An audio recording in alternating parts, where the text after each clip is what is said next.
Кызылка шаарынан жаңыдан бүткөн жер үй сатылат. Бул Машзавод. Машзаводко келгендеги ФАПты билесиздер, мечит, бала бакча курулган. Ошол столбанын жанында ФАП бар, ошонун жанында эле мына ошол көчөдөн бир аз келсеңиздер, ушул үйгө келесиздер. Үй жаңыдан бүткөн, полный эшик алдыларда жаңы стяжка болгон, дуал дарбазалары жаңы коюлган, үй дагы жаңы салынган. Үйдүн размери 15 ке 9,5 туугандар. Мына ушундай бир кабаттуу чоң, жаңы бүткөн, четкий стилде салынган. Проектisi дагы мощный экен. Жеринин аянты 6 соток. Грант бар. Мына ушундай независимый эшиги менен ушундай чоң мейманкана.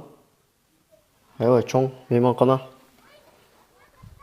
Бул өзүнчө эшиги менен меймандар кеңири кенен өзүнчө отуруп кетсе болот. А бул жакта үй туугандар.